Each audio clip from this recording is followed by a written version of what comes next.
If there was one good thing, one saving grace to come out of that 2018 season for the Cincinnati Bengals, it is this. Is that after 16 years, 0 playoff victories, the Marvin Lewis era is finally over. Finally. And if for no other reason other than the sake of change, for the sake of change, Bengals fans have to be happy about that. Have to be pleased about that. Because it was at least a couple of years overdue. Like even heading into 2018, what real reason was there for optimism or excitement with this team that would make you think that you needed to bring Marvin Lewis back for one more run? I don't know. But Bengals fans, you can be happy that era is finally over. Now, your new coach, what's his name, Zach Taylor? He's another one of those branches off of the Sean McVay coaching tree. Is he going to be your Sean McVay? Is he going to be a miracle worker? Or is he just positive in the sense of, after all those years of Marvin Lewis, you now got a different head guy in control of things? I mean, that's what you're looking at here. That's the positive you got to go for. Because I don't know what else you really have to gravitate to. Because it's not like this team made a bunch of significant moves in the offseason to try and patch a bunch of holes up or anything like that. And this was already not a good team to begin with. So, how much better are they really going to get? Then you look at their draft class this year, and it was puzzling to say the least. Jonah Williams made some sense, but he's on season-ending IR, so you're going to get nothing out of your first-round pick when you badly needed somebody on that offensive line. Badly. And now you don't have them. You drafted a role-playing tight end, kind of a number 2 or 3 tight end type of guy at the end of round 2.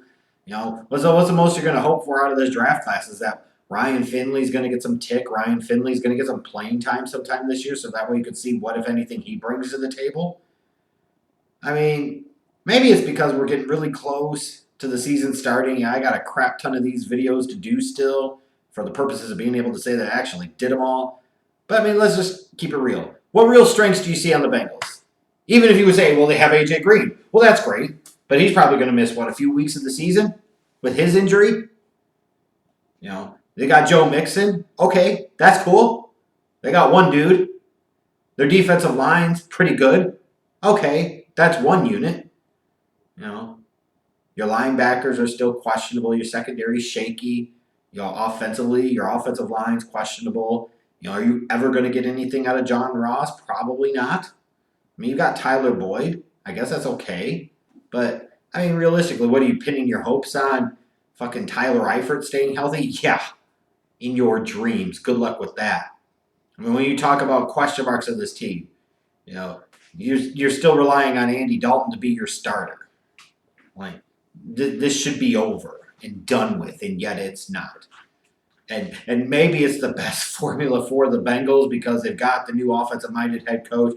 Maybe they want to run Dalton out there 1 year so that way they hope that he craps the bed so that way it puts them in position to draft a quarterback in 2020 early. I don't know.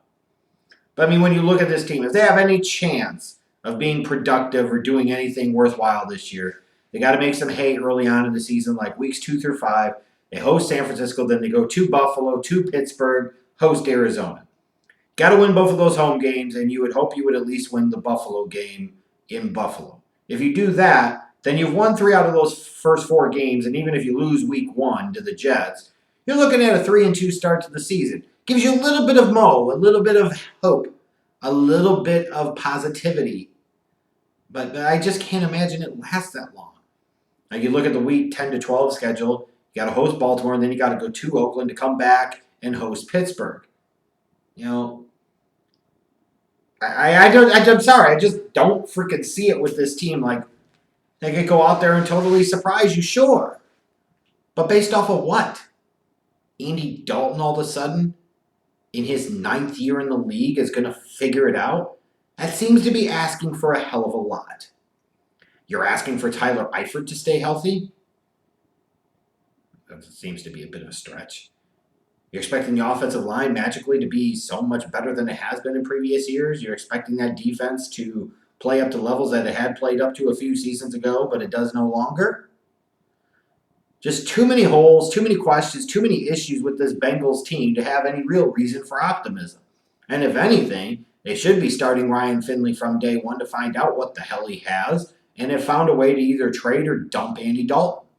I just can't believe they're trying to go down this path again in 2019. He's had 8 seasons. That's enough. That's enough. How many more do you need to know that he's not that level of dude? Ultimately, it helps sink Marvin Lewis as the head coach of the Bengals. Do you want to do the same thing for your new guy? Realistically, if you're a Bengals fan at this point in time, you got to hope this season's a crap show. So that way, Dalton's gone for good and a full rebuild can truly begin. And I think you're going to get it. I look at this team like, 3 or 4 wins?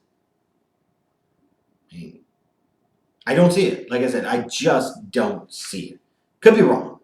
But too many things would have to go so perfectly. Too many things would have to happen that haven't previously happened, such as Jordan Willis not sucking, John Ross not sucking. That is a lot of wishing in ifs and buts. And as always, if ifs and buts were candies and nuts, it'd be Christmas every day. Well, it's not Christmas for the damn Bengals, and I hate to be the Grinch.